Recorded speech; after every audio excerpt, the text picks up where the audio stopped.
Akashvani presents Morning News.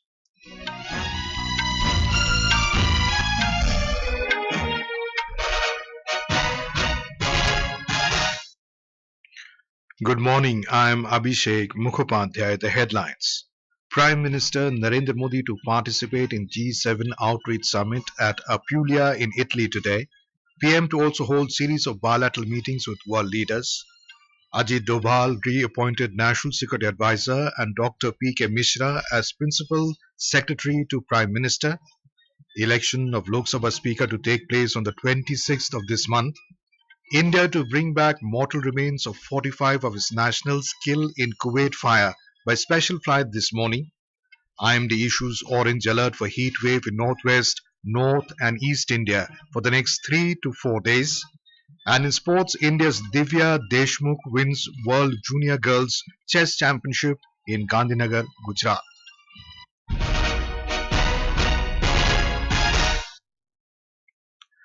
Prime Minister Narendra Modi will participate in the G7 Outreach Summit at Apulia in Italy today. He reached Italy last night on a two-day visit to the country at the invitation of Prime Minister of Italy, Giorgia Meloni. India has been invited as an outreach country. On the sidelines of his visit, Prime Minister is also expected to hold bilateral meetings and discussions with the leaders of the G7, as also the outreach countries and the international organizations. G7 consists of Canada, France, Germany, Italy, Japan, the United Kingdom, and the United States. In his departure statement, the Prime Minister said that the government is committed to consolidate the India-Italy strategic partnership and bolster cooperation in the Indo-Pacific and the Mediterranean regions. Mr. Modi said he is glad that his first visit in the third consecutive term is to Italy for the G7 summit.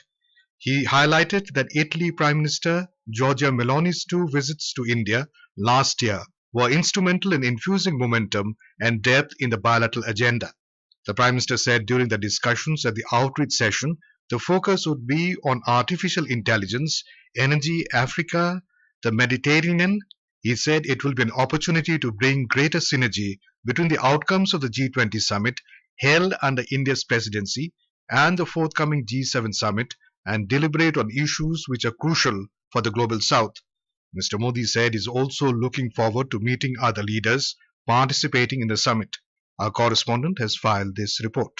This will be India's 11th participation in G7 summit and Prime Minister Modi's 5th consecutive participation at the G7 summit. India's regular participation at the summit clearly points to increasing recognition and contribution of the efforts that India has been consistently making in trying to resolve global challenges, including those of peace, security, development and environment preservation. Prime Minister's participation in the summit would also provide a timely opportunity to follow up on outcomes of the G20 summit held in India last year. Besides India, Italy as G7 presidency has also invited Algeria, Argentina, Brazil, Egypt, Kenya, Mauritania, Saudi Arabia, South Africa, Tunisia, Turkey, UAE and some international organizations including the United Nations. Suparna Sekia, Akashvani News, Delhi.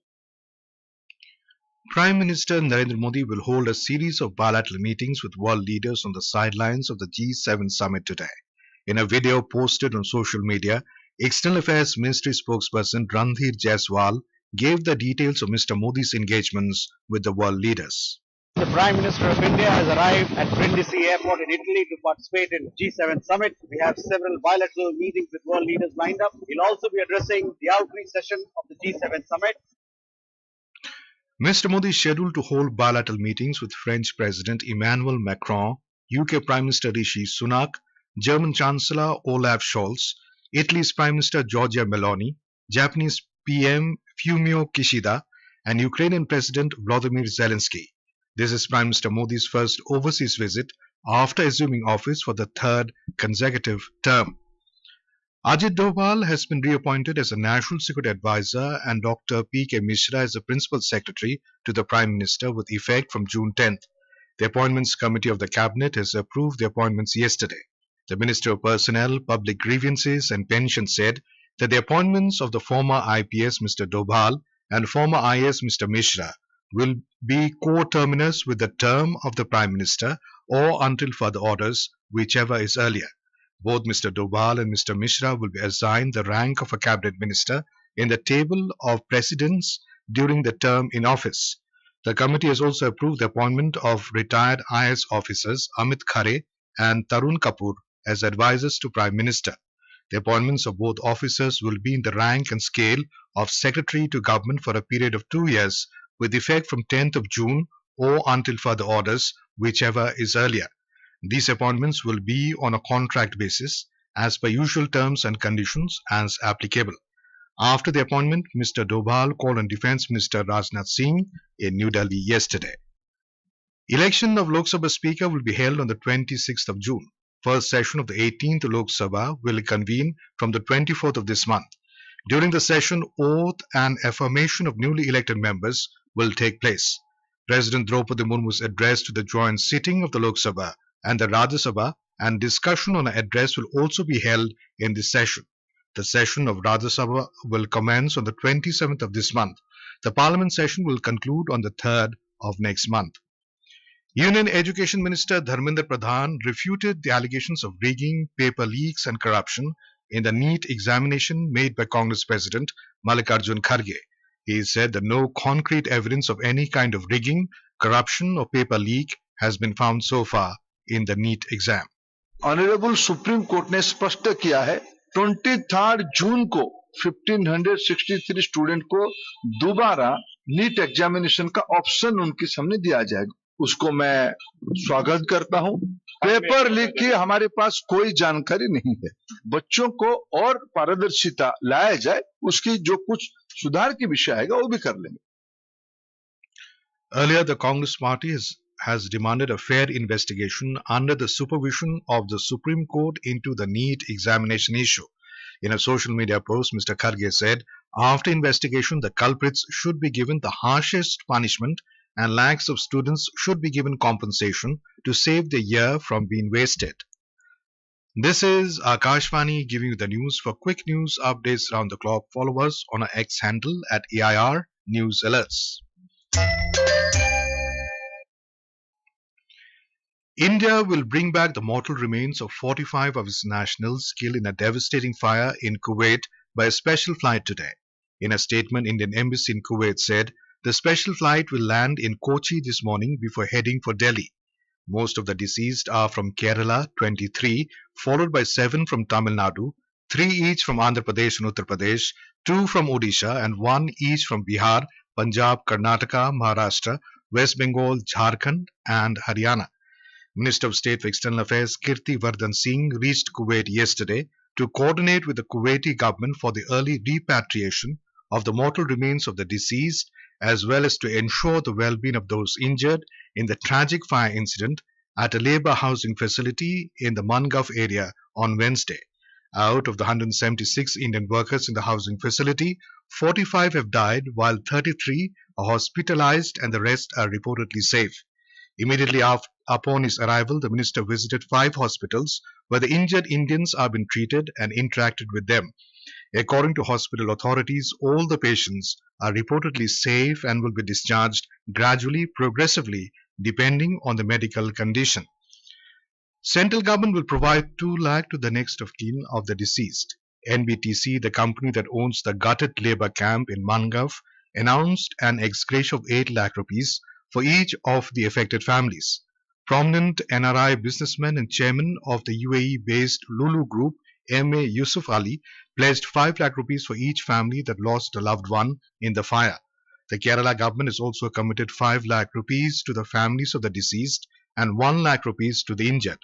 The Indian Embassy in Kuwait has been in constant touch with local authorities, ensuring all necessary assistance to those injured and those who have been safely evacuated from the accident site.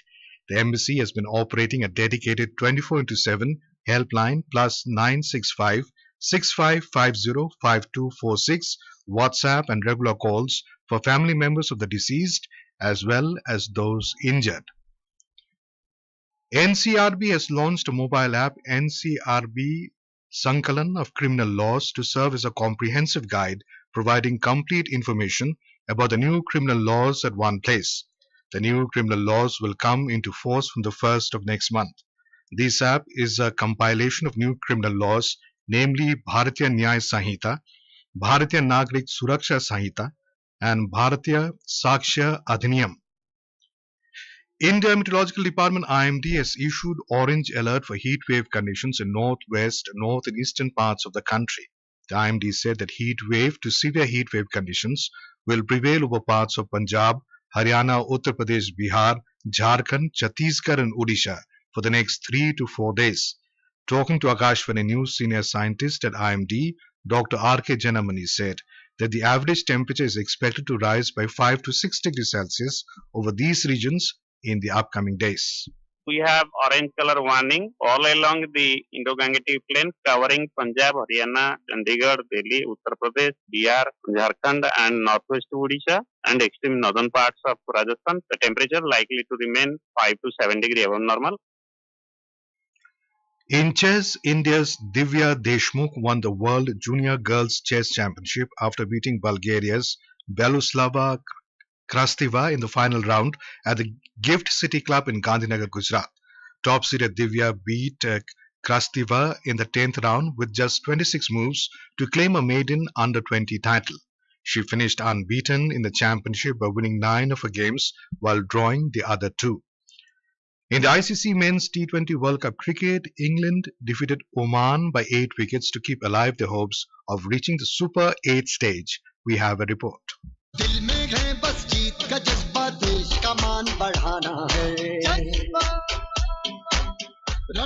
After being asked to bat first at the Sir Vivian Richards Stadium last night, Oman struggled to find any rhythm and eventually got all out for 47 runs. In reply, skipper Jos Buttler took the responsibility on his shoulders and helped chase the target in just 19 balls. Adil Rashid was declared player of the match for his brilliant spell of 4 wickets for 11 runs. In another match, Bangladesh beat Netherlands by 25 runs at St. Vincent in Kingstown. Put into bat first, Bangladesh posted 159 runs for the loss of 5 wickets in 20 overs. Chasing 160, Netherlands could score only 134 for 8 in the stipulated 20 overs. Shakib Al Hassan won the player of the match for his crucial knock of 64 runs from 46 balls. Today, the spotlight will be on the second match of the day, where the United States will clash with Ireland in Florida. A victory would secure them a coveted spot in the Super 8, while simultaneously dimming Pakistan's hopes of advancing to the next round. Aishwarya Rai Nigam, News Desk,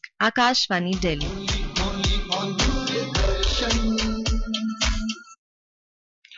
And now for a look at today's newspapers, it's over to Shefali Singh. Thank you, Abhishek. Modi orders wider operation to combat terror in Jammu, writes Hindustan Times. The Asian Age quotes the Prime Minister as saying, deploy full spectrum of counter-terror operations.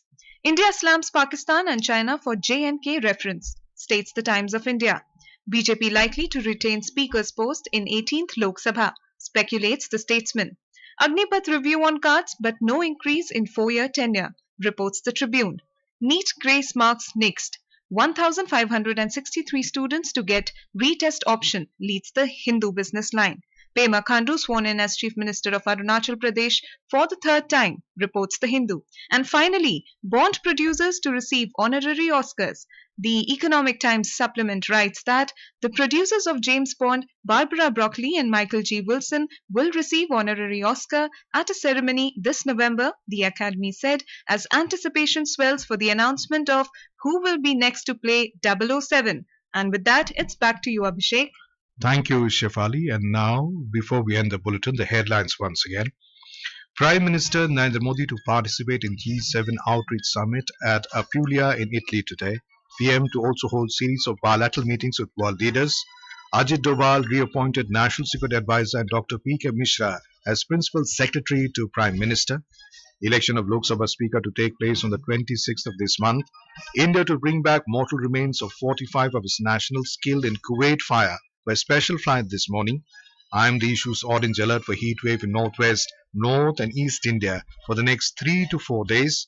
And in sports, India's Divya Deshmukh wins World Junior Girls Chess Championship in Gandhinagar, Gujarat.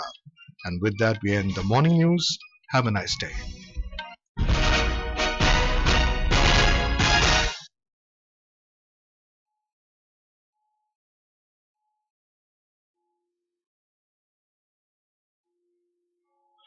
Akashvani से पेश है